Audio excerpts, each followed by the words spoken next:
Once upon a time, in a faraway land, What are fairy stories? The strange and wondrous place where nothing is as it seems.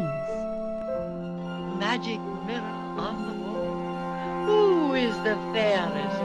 Fairy is a perilous land. Before she found herself falling down what seemed to be a very deep It well. is the place you visit A world in your of dreams. myth and magic. when the clock began to The chime evening midnight, star sailed down through the A sky. mysterious voice began calling to the sad She princess. pricked her finger with her needle. 3 drops of blood fell on the In a small trance, white she finger. followed the haunting peered sound into the of the hollow winding tree. stairway to the top of the You tower. can read along with me in your book.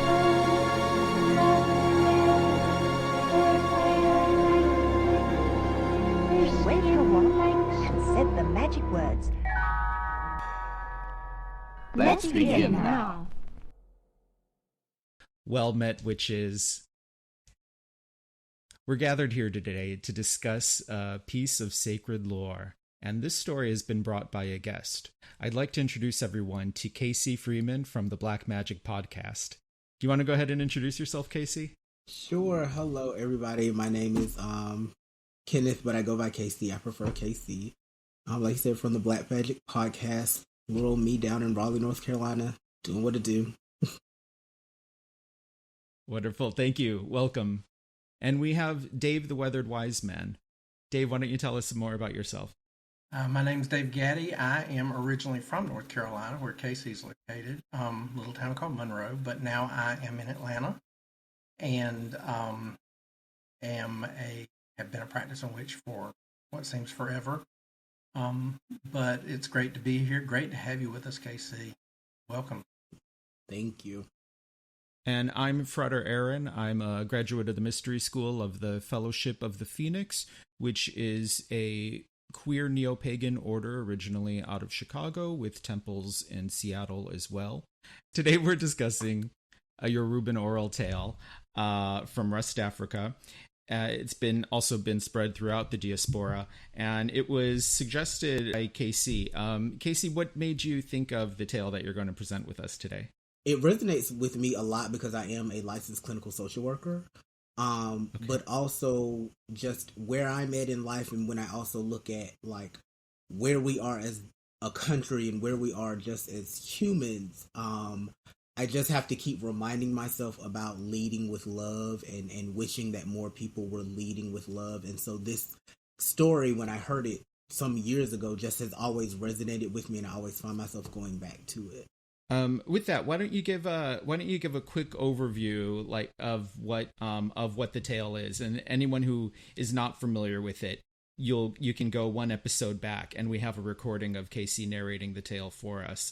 But just as a quick refresher, how would you describe the tale?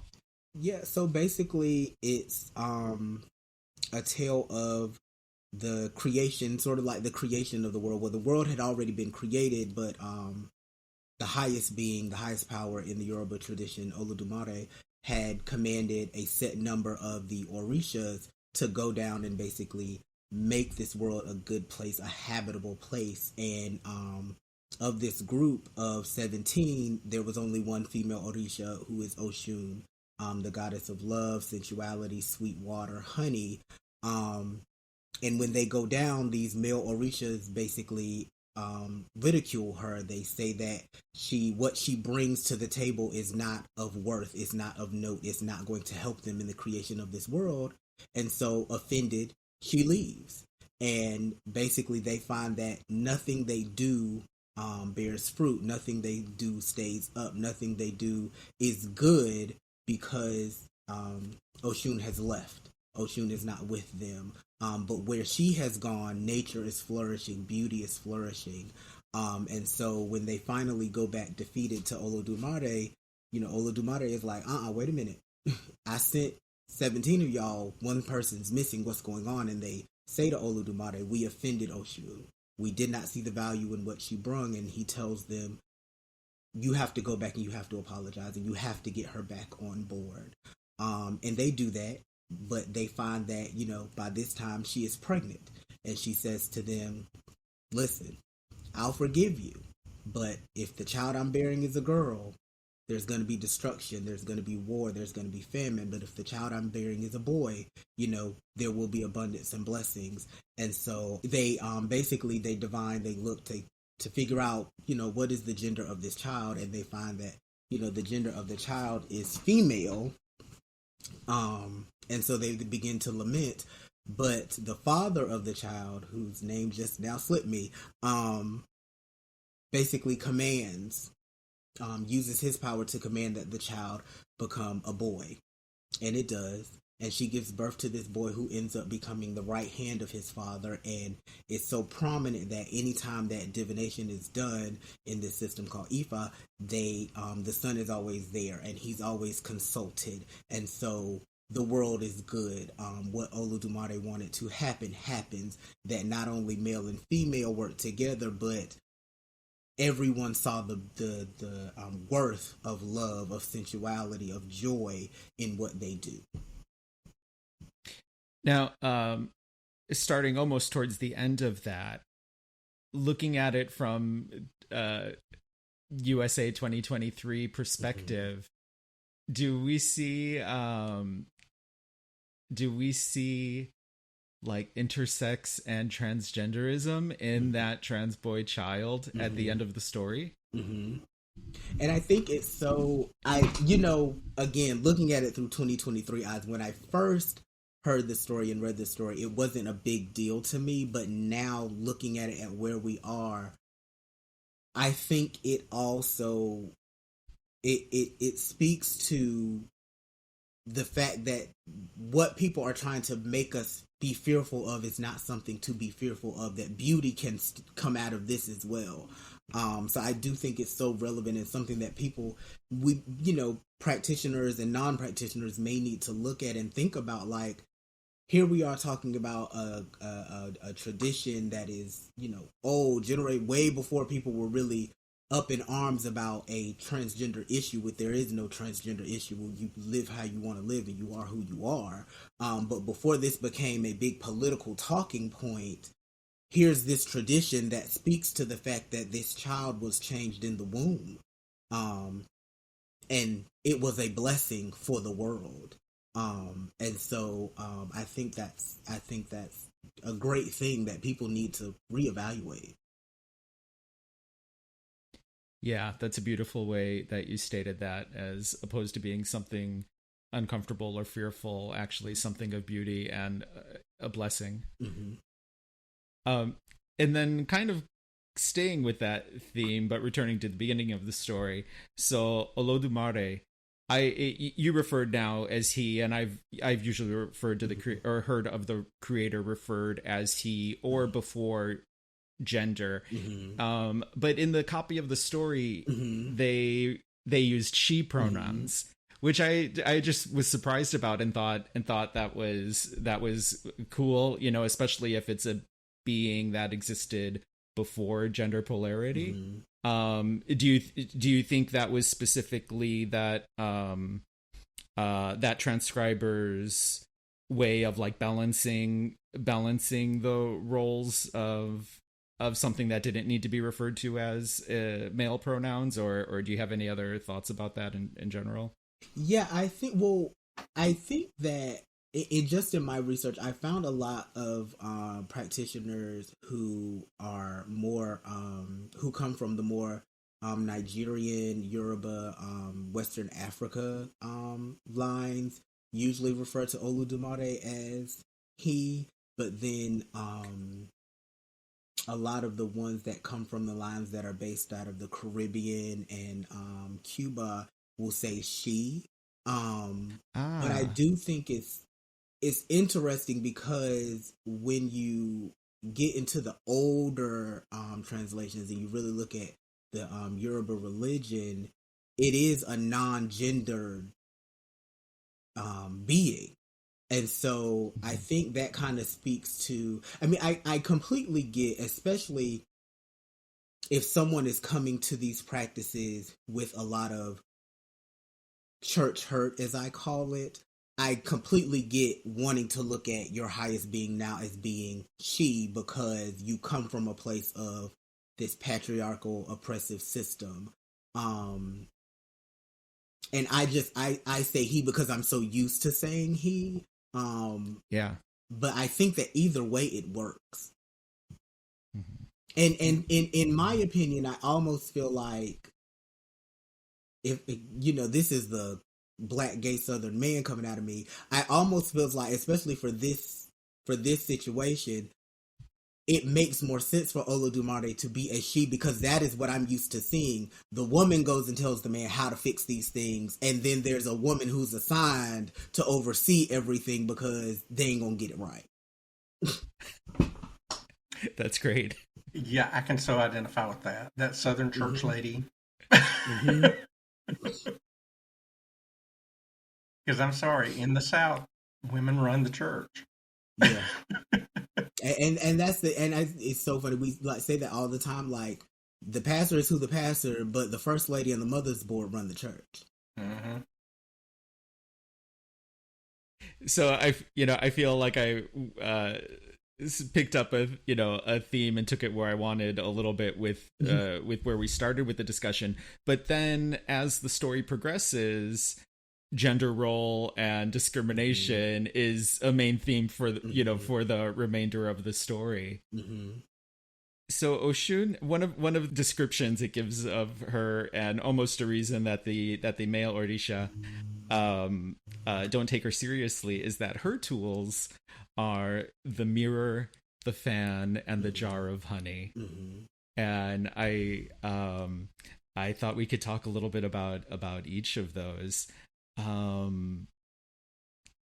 What do you think about the mirror of Oshun? To me, the mirror really, in my opinion, it represents two things. And I think that a lot of times people think mirror and they automatically go beauty or you're vain. I look at a mirror as the ability to self-reflect. Because if you hold up a mirror to yourself, whether you're putting on makeup, whether you're looking for your gray hairs or whatever, you have to be able to really look at yourself in a way that this thing is not distorted. This is who you are. You have to accept what's in there, but also looking at it from a craft perspective, the mirror also represents divination. So the ability to look into the future, the ability to look into situations beyond what we can see physically, which takes a level of courage to really be able to practice divination, because you don't know what you're going to see. And so to me, I also find it funny that, the other Orisha, they would scoff at this thing because maybe they were only seeing it for the surface piece, but this is a tool that really helps to build an individual as a person, but also helps to build you as witch. And so, yeah, I think that it's appropriate for it to be her tool, but it's funny that people would, when you only see the surface level of things, I understand why you would scoff at it, but when you really think about what this thing could be, it's not something to be scoffed at. Mm-hmm. And, we've previously here discussed fairy tales, and of course there's good examples of mirrors and mirror symbolism in fairy tales, but I really liked this because I think it's a different aspect of the mirror, and which you're definitely focusing into, and the fact that you might be seeing yourself, and you might be able to see who you really are, or the divine aspect of yourself. But now I'm imagining that hers is a hand mirror, right? And so then she could be reflecting it other ways too, like, okay, what's going on over my left shoulder? What are they doing back there? And another way of how you said the woman that's keeping an eye on everything. And also, it can be, if you think about the hand mirror as well, it can also be flip it on you and show you what you really looking like right now. Yes. Mm-hmm. Which, it's funny, yes, because you mentioned seeing behind you. When I worked in an office, I worked at a desk that was facing the opposite direction of everything. So in order to keep people from scaring the crap out of me, I had to put a mirror on my computer so that I could see when people were coming up behind me. And also, I'm going to tell on myself here, every time we go to Costco, they have these mirrors, and they have the side that you really magnify yourself with. So I'm always looking at my pores in that mirror And I'm thinking, oh my gosh, are those really there? And that's what I saw when I was reading the story about them and read the part about the mirror. I thought about the fact that she can see every little minute detail, but then again, she can see the things coming up behind her. So she's prepared in every aspect of it. Nothing's going to catch her by surprise. So now the fan. I love that the fan is, we kind of think about it as something to cool things off with. And I like, especially if you go back to a lot of invocation, like Greek magical papyri, things like this, you can interpret a lot of the spells as heating things up or cooling them down. And with the fan, you have both, because, we might be using it to cool something down or cool ourselves down, but you can also fan the flames. So that's a really cool tool to me. Do you guys have any other thoughts about Oshun's fan? I thought of it as something that could be used to stir the energy up. Nice. It's a tool of energy manipulation and movement. So she's not. It's not just another tool of beauty. This is something she can use to manipulate the energy around her, which apparently she did to create that lush home that she built for herself in the forest. And it's weird. I always think about, because when I think of a hand fan, I think of a particular kind of hand fan. And so for me, I also think of a hand fan as almost a symbol of sovereignty and authority, because I always think about the ones that you can snap and they make a noise. And you can close them and they make a noise. And because like my grandmother and my mother had those, and I have a bunch, like I have them on my walls everywhere in my house now, and that snap would bring us to attention. Or when they were in church and they really wanted to accentuate something that the pastor said, that snap let it be known that they were in agreement. So I'm so used to that being able to command presence as well. So it has a kind of ruling connotation for me. And even, one of my favorite movies is Elizabeth the Golden Age, and there's a part where she's sitting there, she's tapping, and you can tell she's irritated, she's tapping the fan in her hand. So I kind of have that vision of this fan as well. And once it's snapped, it's almost like a weapon, right? Because you know. And I've even seen like at some of the pride festivals and things where if there's protesters, instead of engaging with them, people will come and they'll just snap their fans really loud to drown out the noise of the protesters. So I'm so used to, it's also a symbol of power for me. And hiding behind the fan when it's open is something too, so controlling what is seen and what's not seen is interesting too. And last we have the jar of honey. For me, I think the jar of honey symbolizes so many things, because first of all, you think about what goes into, making honey. It's an industrious process. And when we think about bees, we're always talking about industry. So it's an industrious process, and it can also be a dangerous process to gather it. So again, you have the courage to go and deal with bees to get honey, but also what the honey brings us. Now honey is like super expensive. So, it kind of represents, having a little bit of money, but also the joy, the luxury, the sweetness that it brings to the many things that we use it in. Like it's able to take out the bitter taste. It makes you feel good. You can use it in myriad ways. So, and I think that's why it may be her symbol. Is it's important to remember those times, to take a moment to indulge in those things. So yeah, I think, yeah. Well, and two, I was talking to a nurse friend of mine not too long ago, and honey has healing properties. That's one of the things that he talked to me about when I was in the hospital. He's like, put honey on the wound. He's like, it will help to draw the infection out. It'll help to heal the infection. It's got antiseptic properties. So when I think of honey too, I think of that healing property that it brings. And if you look at Oshun, it was that healing that was needed between the male Orisha and her. Mm-hmm. And there, in that healing came the healing of the land. Yeah. And specifically, we have a jar of honey, which of course makes me just think about honey jar spells or sugar pot spells. But honey's even sweeter than sugar, so it's even better for sweetening things. And then looking at all of them together, they all have aspects of love magic and love spells together. So I love that. And as a love goddess, how perfect that is. Love among other things. Dave, you mentioned the passage how she hid in the forest and nature flourished around her, and she creates herself a little paradise. I just really liked that line. That stood out to me tremendously. I mean, where she was, everything flourished, everything moved and grew, and healing took place. But where the other Orisha were, fell apart. Because they had excluded one piece of the puzzle. And I think that for me, that also like stood out because again, it's that where there is no love, where there is no compassion, where there is no empathy, things just cannot happen.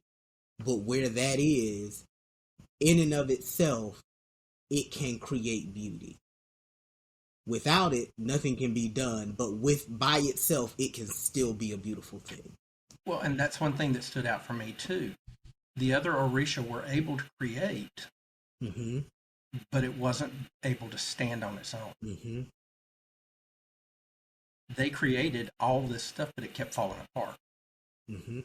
Magically, this reminds me of something that I've kind of been thinking about over the past few years, really.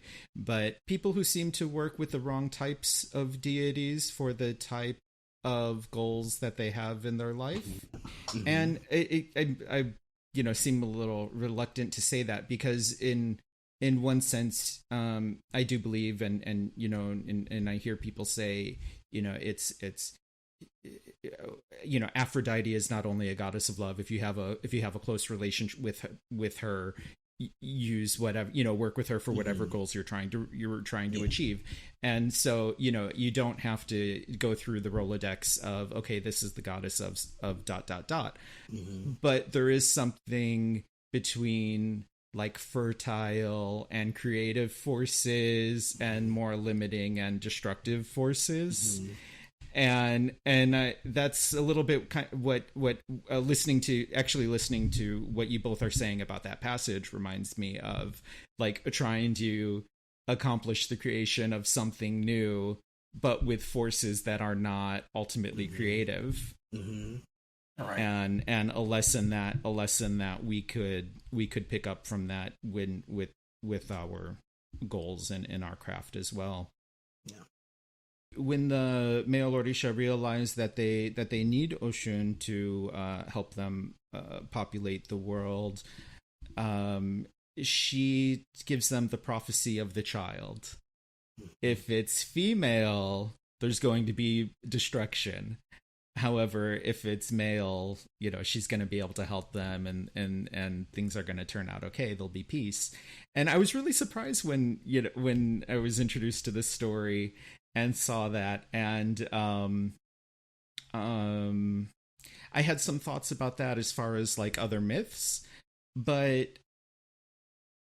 hearing you talk about that at the beginning of the episode, I almost had a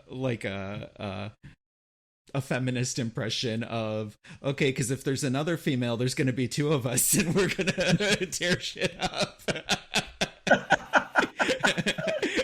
But if it's a boy, I'm just going to have to say, okay, we'll go along with it. I don't know, I don't know that that's the point at all, but it was just a thought that ran through earlier. What do you think about the prophecy?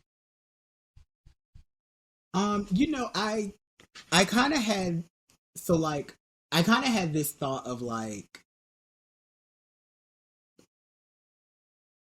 when women give birth and they always say like, like if someone like is a woman, and she might have been like a little hellion when she was younger or whatever.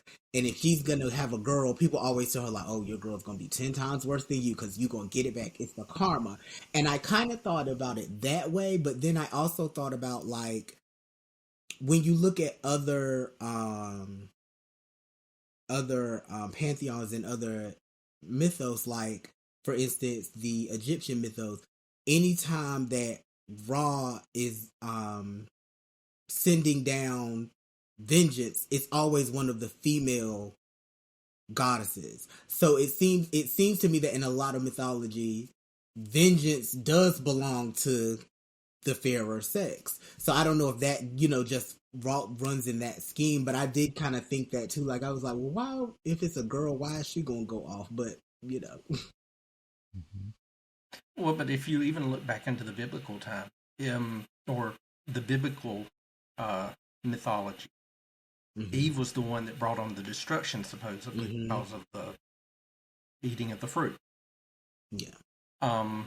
Lilith is also given a bad rap because she's essentially supposedly the first wife of Adam. So I think throughout the myths of religion in general, even the different paths through the craft, the woman, I think about the Morgue, and she's the warrior witch. So, I mean, the women that I've known throughout the craft are not these little weak, frail, pushover types. Yeah. They're strong. They're powerful.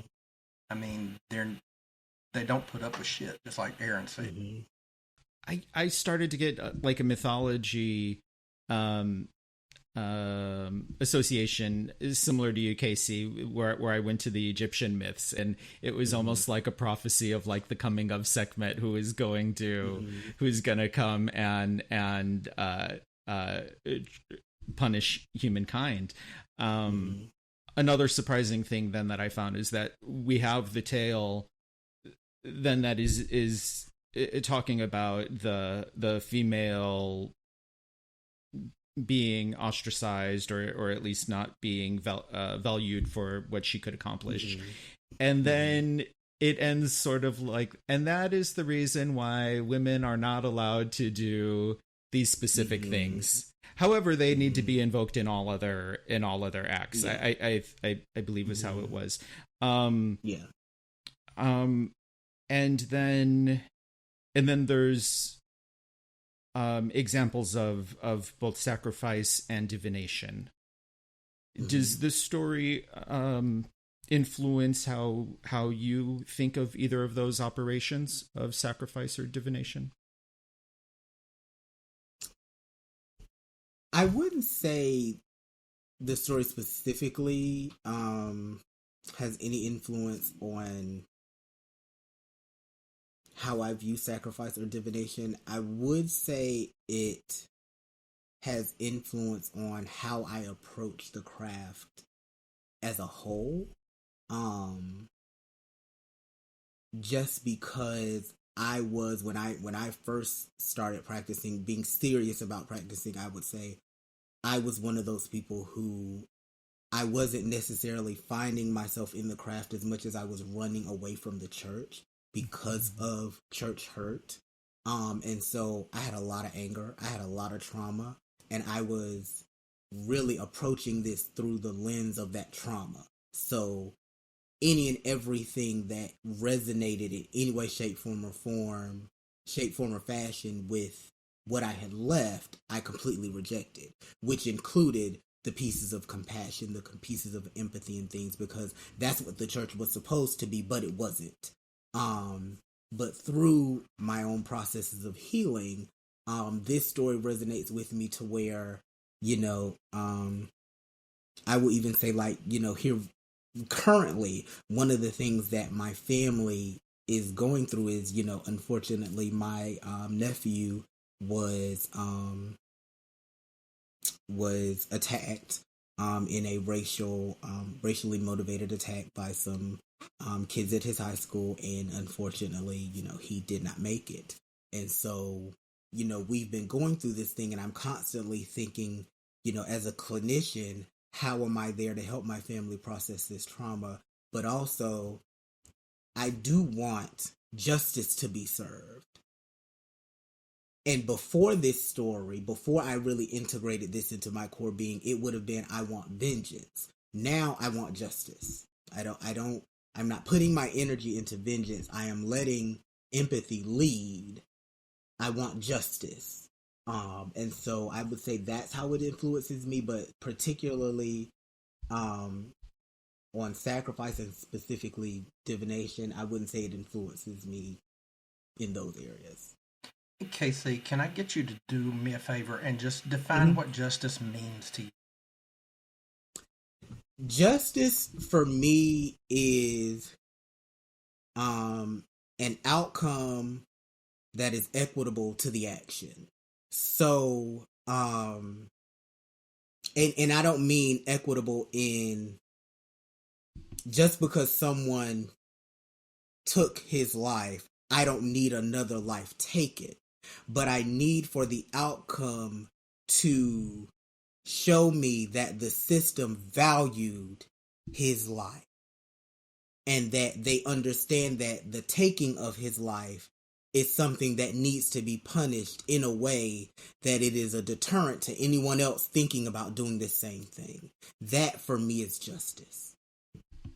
Yes, thank you for sharing that, and thank you for sharing the severity of your situation with us. So the example and the sentiment that is expressed in this story, I imagine that has been an example for you in how you're helping your family. Does it affect the way you deal with the rest of the world around you? Definitely. Especially, I would say, and another part of the reason that I chose this story is, I am a person of color. I am a Black man who practices a form of traditional witchcraft, which means I am a double minority, and I'm gay. So I'm a triple minority in a space of people who are also a minority. And so I have to go into these spaces, and I always go into these spaces, outside of my grove, when I'm going into these larger spaces, I have to go into these spaces leading with love, because I have to realize that I'm going to encounter people who may not have had a lot of experiences with speaking to or being in social settings or being in spiritual settings with people of color.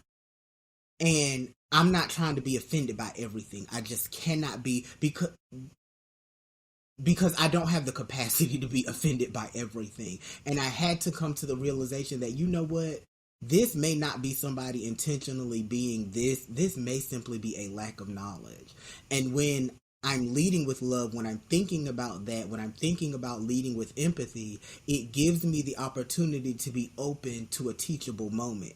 And in my life, I've had so many of those teachable moments where, somebody in their best interest may have said something to me like, oh, well, I don't know if you would be comfortable here because we don't work with African deities. We don't work with Egyptian deities. Well-intentioned, because they want me to be comfortable. And had I been offended, I could have built up a barrier and reinforced some kind of stereotype in their life. But because I led with empathy, I'm able to say, let me explain to you how I received that, what you were really saying, and a better way for you to say it. Or let's just learn the lesson of staying in our own lane and everybody will be okay. But it does, and it helps me also as a clinician. When working with some difficult clients, I have to keep remembering, like, lead with love, lead with empathy, be understanding of where they're coming from. But yeah, with my family now, this is not something that we ever expected. This is not something that you think about, a 19-year-old kid simply because he was dating a girl outside of his race is now not with us. And so I have to keep, and I have there's a video of a woman speaking this, talking about this story, and I find myself playing it sometimes in the car because it seems to me that everything around me wants me to hate people who do not look like me.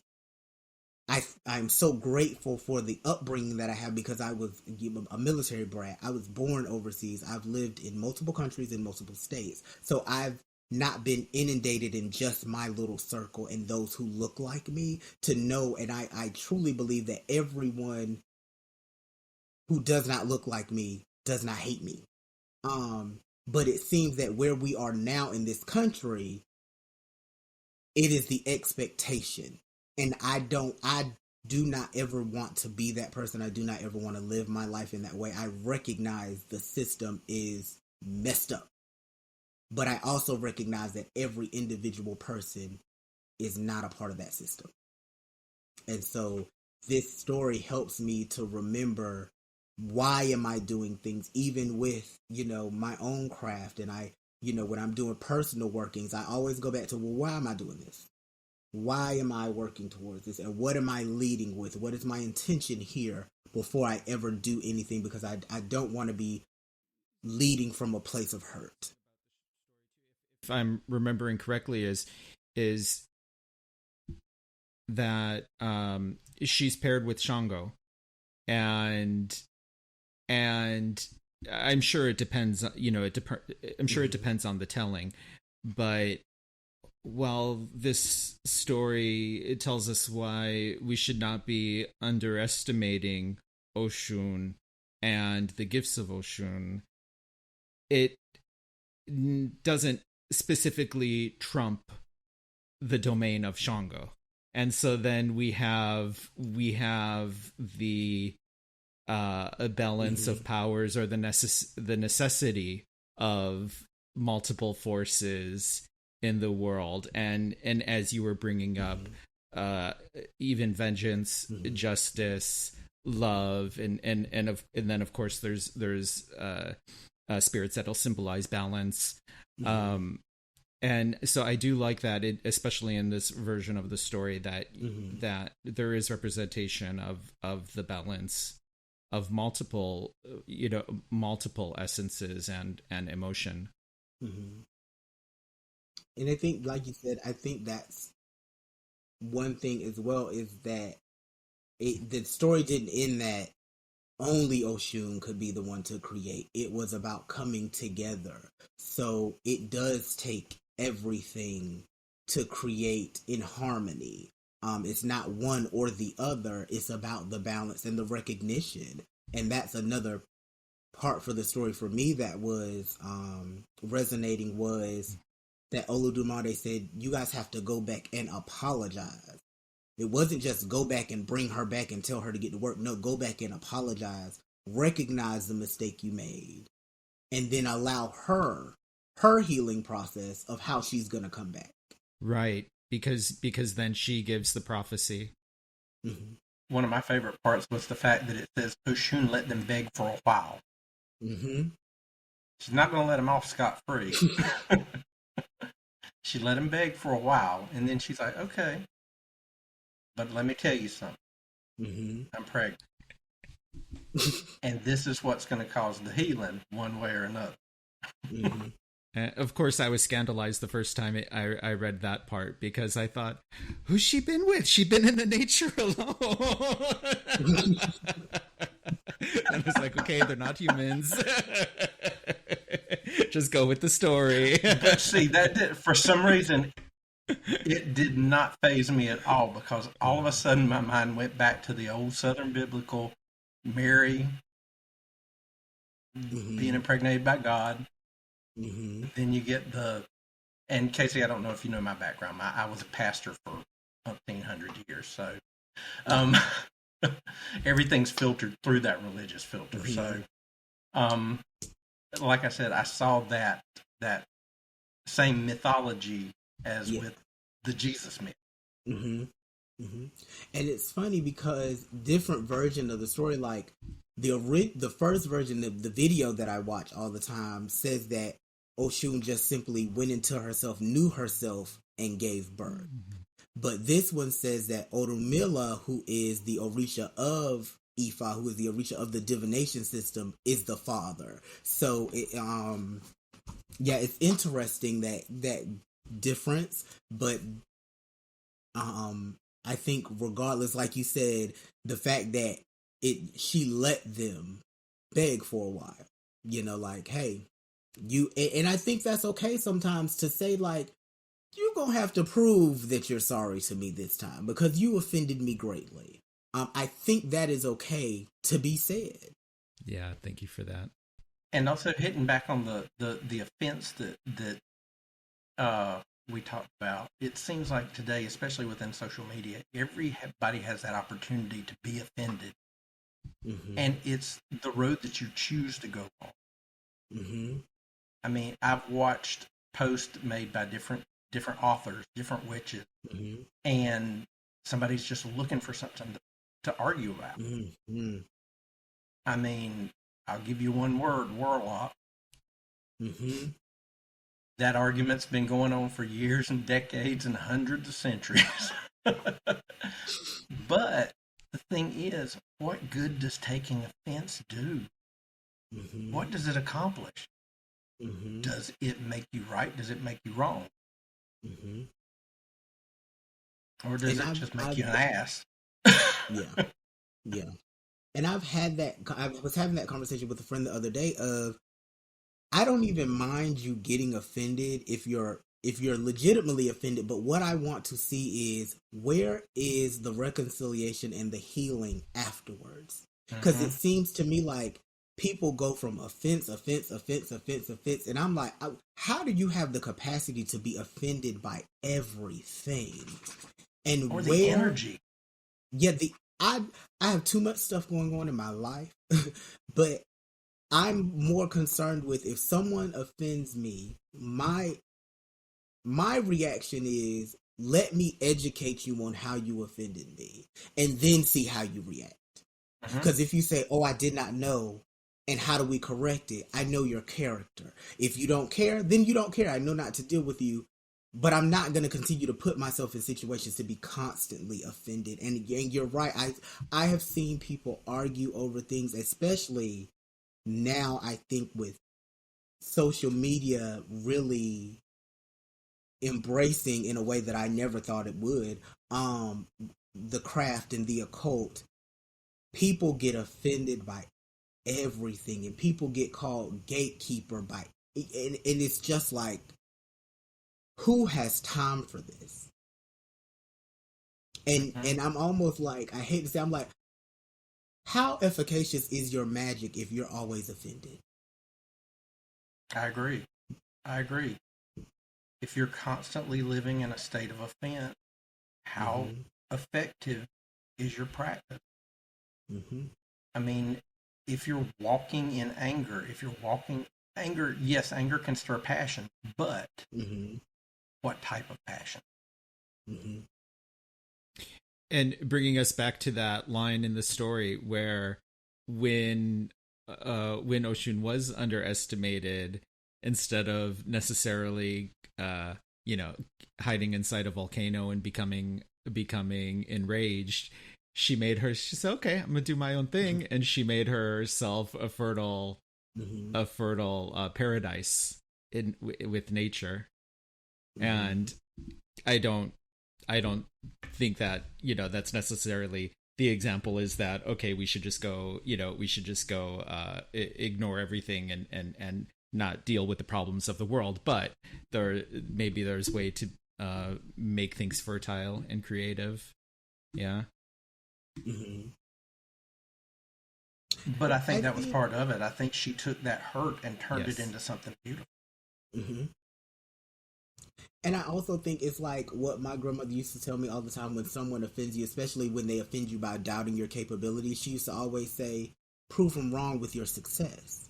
And so in my mind, I think about Oshun saying, I know y'all gonna have to come back to me. So let me go show you what I can do while you struggle. Let me show you what I can do. And then when you come over here, you'll know who you're dealing with. Yes. That's how I see it. Yes, that's great.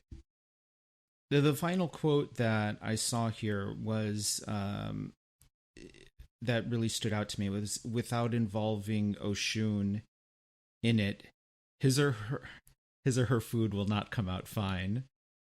We will involve Oshun in whatever we do. I'm a former pastry chef, and and I hear so much people talking about how like, well, that's because so and so didn't cook it with love. And but even when divination or dealing with spirits is trying to communicate and visualize, perceive nature spirits and things like that, one reoccurring theme I've been seeing is that because we have to perceive them with our heart as opposed to our eyes. And and I took note of this passage because it reminded me again of the importance of that, of the energy that I'm imagining is captured in and represented by Oshun in the actions that we take on, both mundanely and magically. Yeah, for me, it's kind of the same thing. Like, because again, and I'm sure everyone can speak to this about when you were talking about, they didn't make it with love. Because I'm from the South, I'm from North Carolina. We talk about soul food all the time, and we talk about it has to be from love. We joke about, not needing to measure things because the ancestors will come in and tell you, it's okay, that's enough salt. But I can even say, like, I find it to be true because I like to cook. Well, let me say, I like to cook for other people. I'm one of those people that I'll cook a huge spread for everybody else, and then I'm like, okay, take me to McDonald's real quick because I don't want to eat what I cook. Not because it was good, but because I've been in the kitchen all day. But when I'm cooking for friends or family, I can taste the difference in my food than when I'm cooking for the company potluck. And I've done that where I bring something to the potluck and I'm like, this is not good. And they're tearing it up. I'm like, this is not my best work. And it's because I wasn't, not that I don't, I mean, I don't love my coworkers, but I don't have an issue with them, but they're not my family. They're not my blood relations. They're not my spiritual family. They're not my coven mates. They're not people that I invested in their joy, to where when I'm cooking for family, I'm like, okay, I know my mama like this taste and I know my daddy like this taste, and I'm thinking about it and I'm putting myself into this food because this is also a way that I show love. And that's really what I take from that passage when it talks about if we don't involve Oshun, it puts the onus on the individual to show love. And that's one of the things that I say all the time is like, I don't say I love you to people often enough, but I show it in my action. And I think that's what that speaks to, is divesting something of ourselves to show someone like, hey, I love you. I care about you. I want you to know that. I want to show empathy to you, as opposed to simply just saying it. Mm-hmm. And it's funny that you brought up that example, because when I was reading it, all I could think of was my grandma standing in the kitchen at her stove with that big pot simmering on that stove, looking at me as I walk over toward it and saying, don't you touch that food. Mm-hmm. She's like, I know what's going in it. I know what's happening with it. Don't you touch it. Don't you mess it up. And certain foods, you gotta love somebody to cook certain foods. Like, you gonna stand over a kitchen all day and cook collard greens with ham hocks. I love you because that is an intensive process to do it right. I mean, now you have your Instapots and all that, but I can still remember my grandma standing over that great big old cast iron pot. Of course, I'm coming to this story as an outsider, and similar to how you mentioned the similarities with the divine conception, I'm thinking of similarities from stories that I know, and one of the resonances that kept popping in my mind was the two Egyptian goddesses, one being Hathor, who was an early mother goddess, and in some of the earliest records associated with the Nile, with the Milky Way and with the Nile. And so then the similarities with Oshun as goddess of sweet waters and both goddesses of love, and then also with I mentioned Sekhmet earlier, and how it's almost like a wrathful fire version of a similar story, where instead of taking away the moisture, Sekhmet came and brought the heat until they were able to subdue her.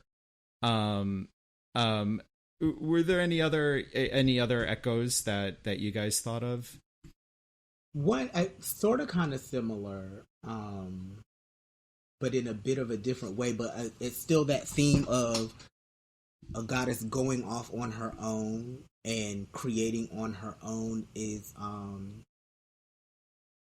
Hera, who I have a personal relationship with, and going off on her own, after having been offended, to say, look, I'm going to show you, and creating Typhon.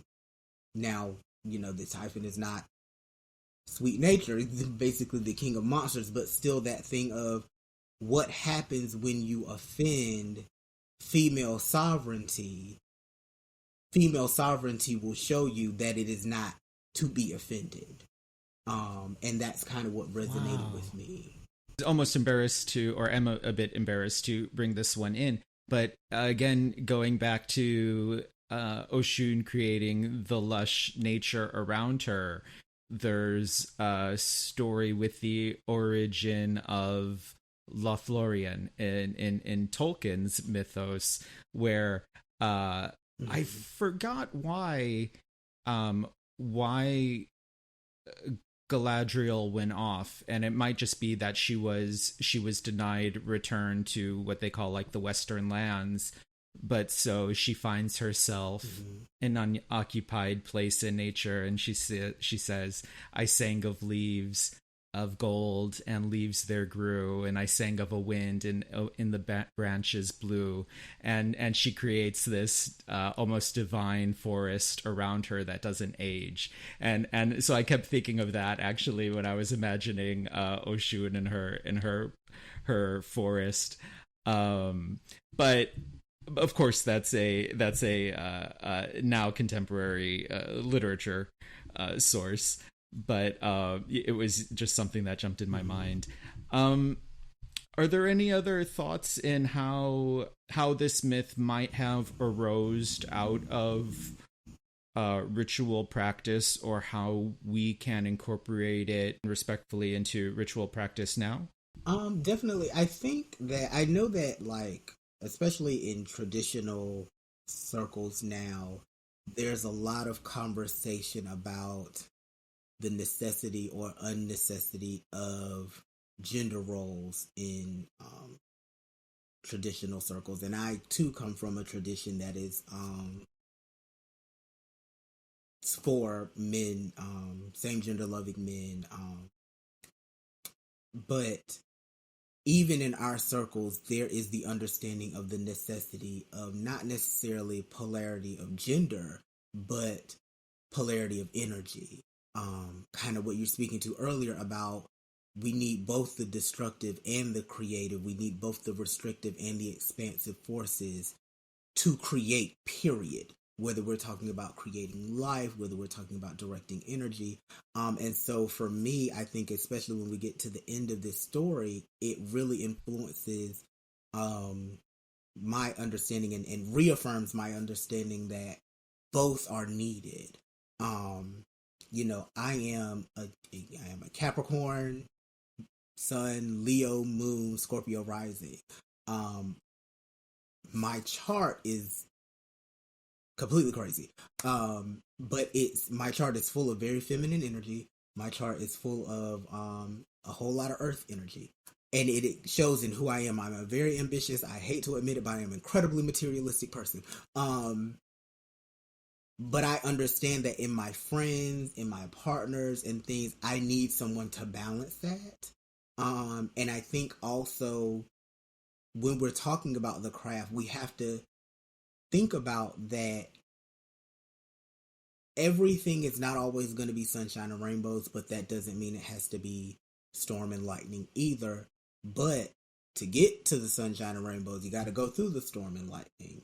To grow, you need rain, so we have to get back to this place of understanding balance without typifying it, and I think that's where the pushback comes back now on gender norms and male and female, is because we've typified certain things. Nurturing is automatically female. No, nurturing can be in a person who identifies as male, person who identifies as female, person who identifies as other. It can be in anything, but the nurturing energy is needed just as much as every other type of energy, regardless of what it is housed in. That energy is needing, and that's where I kind of take this as, I know that the story says, Olodumare was happy that the male and the female learn how to work together, but I think of it more as, if we think of gods and spirits as energy, as it's more than, it wasn't the male and the female learned to work together, it was the different kinds of energy learned to recognize one another and the necessity of each other in the creation and maintaining of life. Hearing you say that even makes me think of early interpretations of creation in general, where it's in phases. So there could have been a more tumultuous phase that was necessary in the formation of creation, created existence, followed by a time of cooling and nourishment then that enabled the rest of creation to unfold. I was actually thinking about the fact that he was talking about how much of an earth sign he is. I'm very much a fire sign. Mm-hmm. And I'm going to be the one that's going to be coming in with the storms and the lightning. And I have to be tempered back in that area. Mm-hmm. So the ones around me who are the earth signs, the water signs, I have to rely on that, because I'm very much the one that's going to be like, let's get them. Mm-hmm. So I have to sit back and be like, okay, so what actually happened? What is my role in this? How do I need to approach this so that the best result can happen? Mm-hmm. So a lot of times it's about looking in that hand mirror, and seeing that reflection and saying, okay, I see anger being reflected right now. Mm-hmm. Let's move into empathy. Mm-hmm. Let's move into love. Let's set the other parts aside. I demurred away from going further into the love spell aspect of Oshun's tools earlier, but yeah, what the heck? We should just. I'm just going to drop my thoughts on that, and I think they could be used in other forms of goals as well, such as seeking employment or seeking a promotion or other gentle forms of manipulation as well. But we have the jar of honey to sweeten someone's disposition, or make them more open to receiving what it is that you are proposing. We have the fan to either cool off or more likely heat up a certain situation around that goal, and then the mirror to invoke the aspects of that of beauty and love or success, or what again applies as attractive to that goal that you're trying to reach. So yeah, I really enjoyed that it listed those tools as the tools of Oshun. Casey, is there any piece of the story, a passage that you wanted to point out to us specifically? Yeah, and it's right at the beginning. And And it's where Oludumare says, "You have all been chosen, especially for this mission. Earth is now very young and new. I am sending you all to go and make it flourish with good things. For this to happen, you must all work together." Oh. That part resonates with me for two reasons. A, being chosen. And the chosen part is, I think, for me, I struggled for a long time, especially when I first got on this path, because I too come from the church. And I come from the Pentecostal church. And once I did my healing and realized that everything from the church was not all bad, one of the things that I really took and take now for me is the devotional aspect. A personal relationship with the divine is very important to me.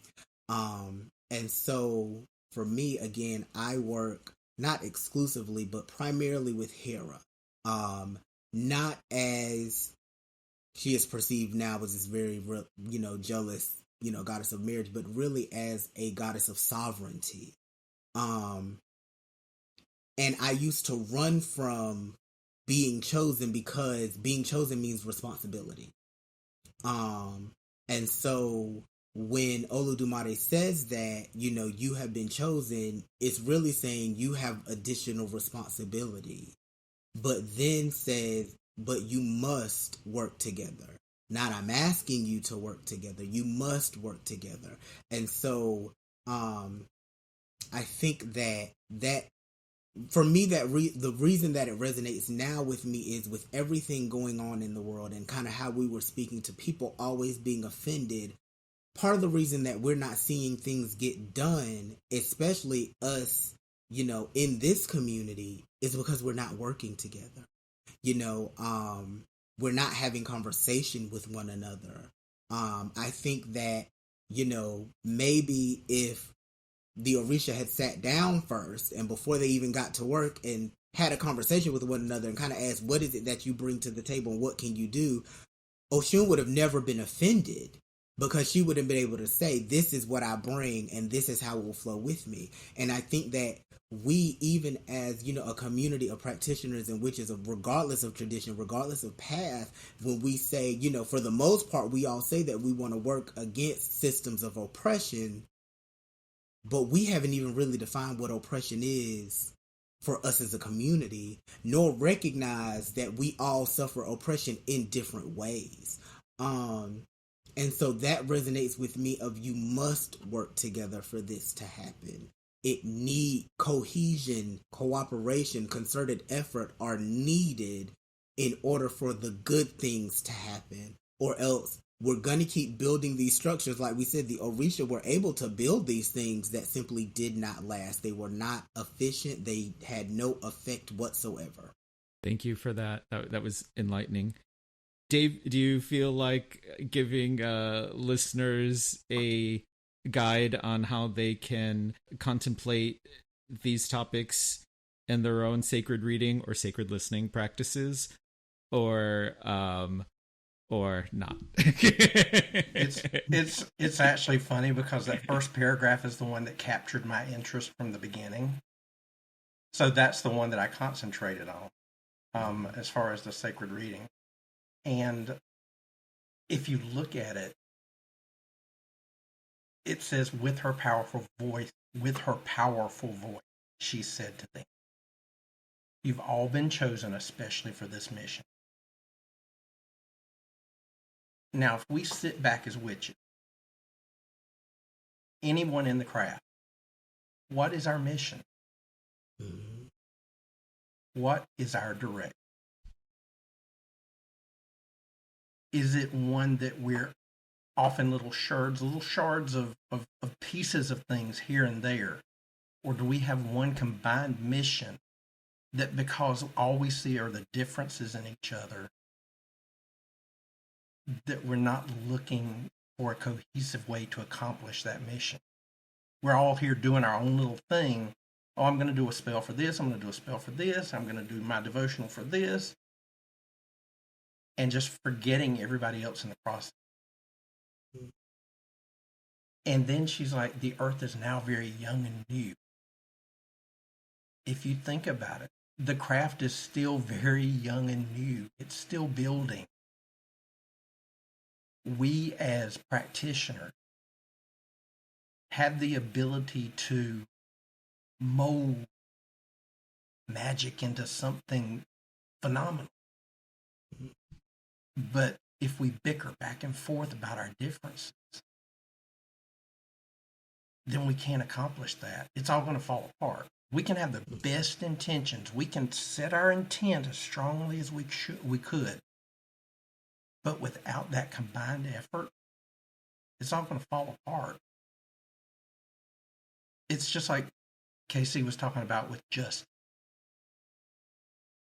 Yes, as a white man, I don't understand some of the things that Casey's dealt with. As a gay man, yes. But it's not my job to have gone through what Casey's gone through. It is my job to empathize with Casey. It is my job to support Casey. It's my job to envelop Casey and to love him through what he's going through and to be there and to be a voice for him in a part of a community that he may not have that voice in. And that's my thought with this sacred reading. Where are your gifts? What is your mission? And what can you do to help others along in this mission?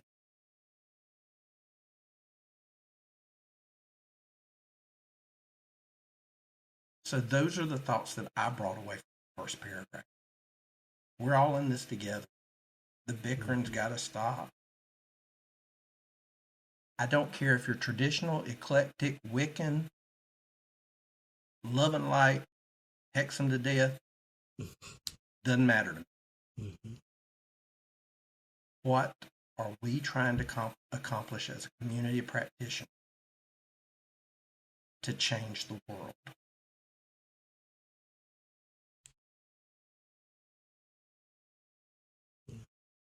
Thank you so much again, both of you. And thank you, Casey, foremost for being here and taking time out of your schedule. I believe you are working on your doctorate right now. I am. Yeah, so snaps. and bigger applause than that, in all honesty. And bringing this story and your experiences that weave in with this story, personally with church hurt. And I think that's something that so many of the practitioners of our craft come to the craft with, and sometimes forget that it's hard to build community in your life, in your coven, and whatever relations you have, if you haven't gone through a personal healing on your own. And how are we going to build community, even again, just in a friends that are practitioners or COVID or covens, before moving out and making bigger changes in community and society that we're touching on as well. Do you have any final thoughts you want to share with us before we close up? Just one thing, and it kind of touching on what Dave said that really just hit me. I never even thought about it during this. The many times that I've watched this, I never thought about this until you just said this. We have to get past, as a community, as people, but especially as a community of witches and practitioners, we have to get past the thought that it is wrong to say that a particular person has particular gifts and then may be deficient in other areas. like Olodumare said, you were chosen for a reason. And the reason that 17 people had to be chosen is because 17 people had specializations and 17 people had deficiencies, but someone else could pick them up. I've seen so many times where it's like it almost, people again get offended by saying you may not know a lot about astrology, and so it's okay to ask somebody else who has a little bit more experience. It's okay, I guess I call it, my niche is astrology, but from a ceremonial perspective. Not, I don't read the charts for people, but that's my thing. It's what I enjoy doing. I cannot grow weeds to save my life. So it's okay if someone says to me, I'm not going to ask you about what's growing in my garden or how to use it, because that's not my thing. I wish it was. I have tried to grow things that people have been like, you can grow this, just put it in the ground and it'll grow, and it won't. It's just not my thing. But I think that's one of the things is what are your gifts, and being okay with saying that my gift is not everything. I think that's important. Dave, any final thoughts for yourself? The same thing. We need to be okay with realizing that we only have certain gifts. I'm horrible at tarot. I'll go ahead and tell you that. Horrible at it. My gifts are building tools. My gifts are a lot of healing magic. Things like that. I'm okay with that. I don't need to know tarot. I got plenty of friends that read it and read it well. Mm-hmm. But it's important to realize that we don't have to know everything. And that there are people out there that know what we don't. And that it's okay. And while you're on, Dave, do you want to let us know about any upcoming things you have going on or any news you want us to know about? I do want to share something that just happened within the last month. I have been picked up for a book writing project by Rebel Satori Press. I have a book that'll be releasing in spring of 2024, and it's called The Simple Magic of Wild. Oh, awesome. Congratulations. Thank you. And I've got some courses that will be releasing through the year, so just keep an ear out. And you can follow the Weathered Wise Man on Instagram, on Facebook, all that good stuff. Thank you so much, Dave.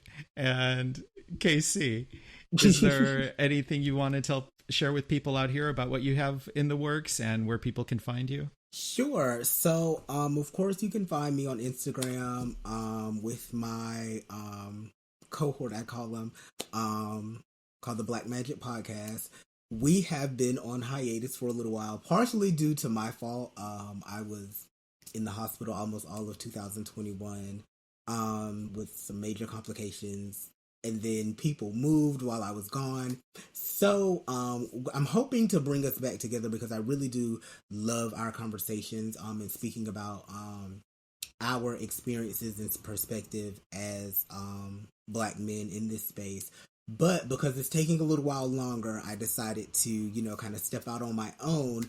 And so I have started my own Instagram and podcast called Black Boy Does Magic. Which is speaking about, my perspective as a clinician. And that's really a major part of it, is my perspective as a clinician and how my spiritual beliefs influence my clinical beliefs and vice versa. Because one of the things I take from, my clinical practice that I work with people is successive approximation to build self-efficacy. And I now use that to build my spiritual efficacy. So you can find me on Instagram under Shade from Avalon is my personal account. Black Boy Does Magic, which I also run. Black Boy Does Magic is my new account, and then Black Magick Podcast is the account for our podcast, which I'm, fingers crossed, everybody just give us a little bit of energy. I'm hoping we will be back really, really, really soon. We actually have a trip the three of us are taking to Playa del Carmen at the end of April, and I'm kind of using that as a hostage situation. People will not be coming back if they don't sign on. But hopefully we'll be back really soon. That's fantastic. You're going to have to give us an episode from the beach. Black Boys Magic on the scene. I told them, like, I'm bringing all of my equipment, so yeah, I'm bringing all of my equipment, so like, there's no excuses. Thank you again so much for being here, and I hope we can see you again soon. Until that time happens, may all your adventures in fairy be filled with wonder.